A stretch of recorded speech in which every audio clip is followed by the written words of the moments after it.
morning.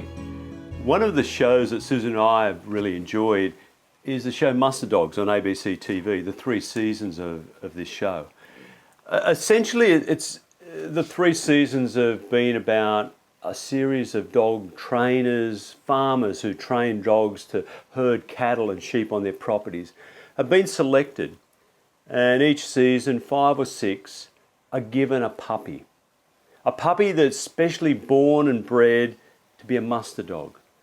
A really expensive, well-bred puppy. And their task is, over the next 12 months, to work with this dog, its natural instincts, and to train it for work on the farm, in herding cattle, sheep, whatever sort of farm they've got. And there'll be several milestones along that year that they've got to try and meet, working against the other 4 or 5 across Australia.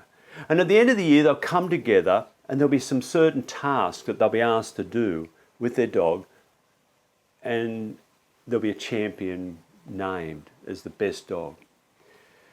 It's a great show and wonderful competition, but really what's most intriguing are the stories of people and animals and the wonder of these dogs. We see them right from the time the family with the owner, the trainer, receives this puppy, selected for them on temperament and other things. And the puppy, a couple of months old, receives a name first of all, is named, and then begins this process of bonding and learning to belong to that family, to that household, to that property. And in those first weeks, we see these playful little puppies, adorable. In one season, it was Kelpie puppies, then Border Collie puppies. And in the 3rd season, there were a mixture. Some were Kelpies and some were Border Collies. And these lovely puppies are just full of enthusiasm and excitement and fun. They're running around. They're distracted by everything, sights and sounds and smells and activities. And they start one thing and they run off and do another. They're curious. They're wonderful little puppies, finding their place in the world and on this farm, learning to experience what it's about and engaging with the people and bonding, particularly with that trainer. And then the really serious work of training begins. And what I recognise that through this process, this 12-month process, the dog has to learn to listen, to hear and listen to that owner, that trainer's voice.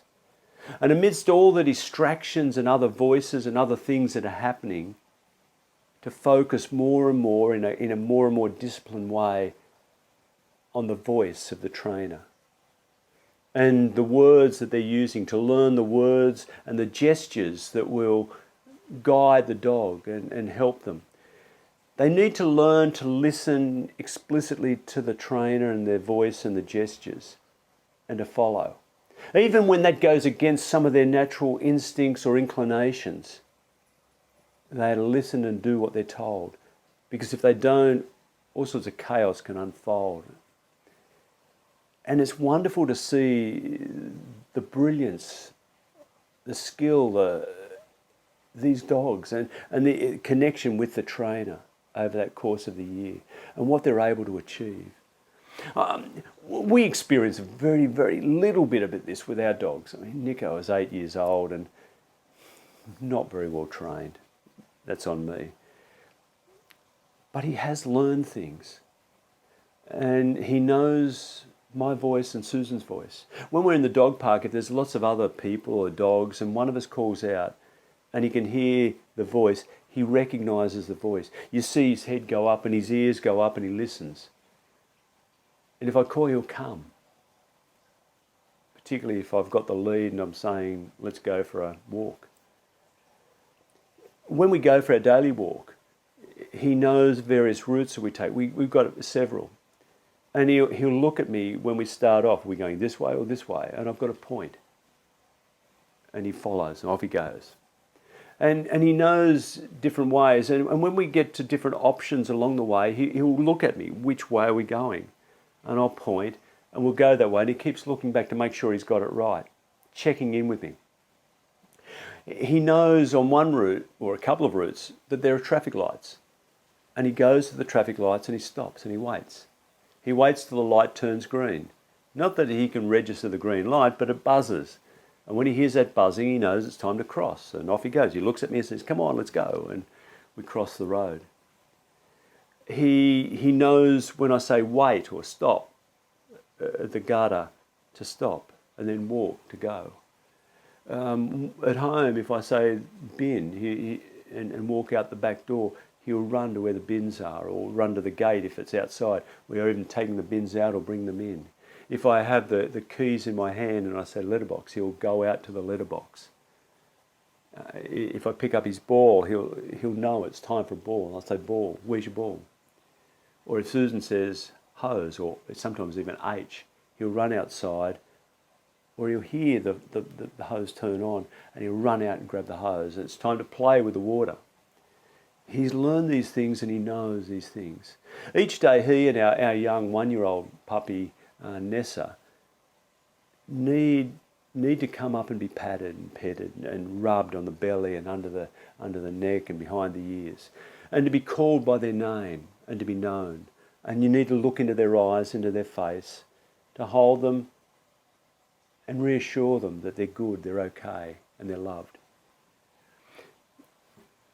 This week is often called Good Shepherd Sunday.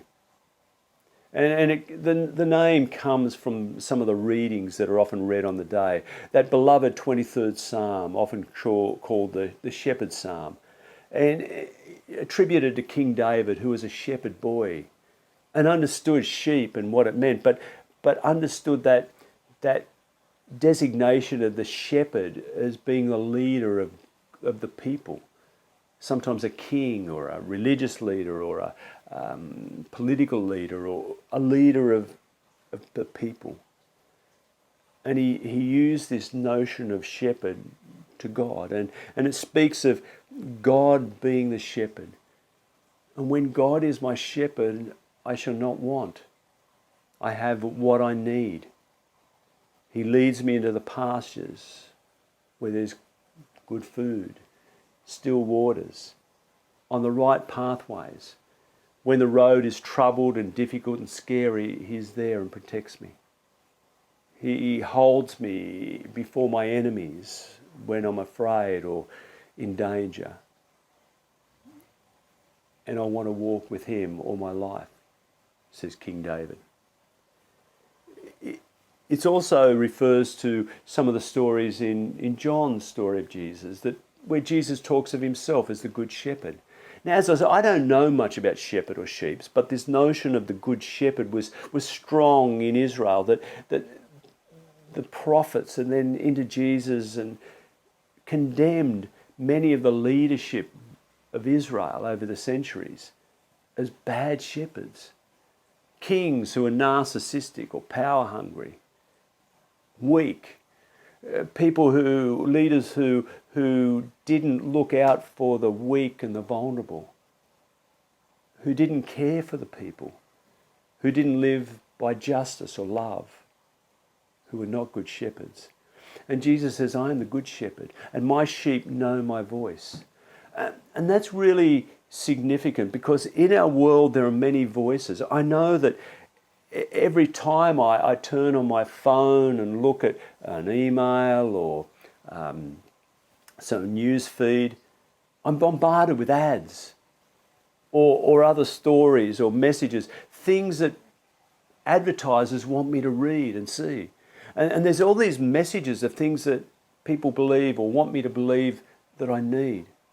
I need bigger investments, more houses, more money. I need more education. I need a better car, more technology, the latest this or the latest that. I need to understand that these people shouldn't be trusted. They're dangerous.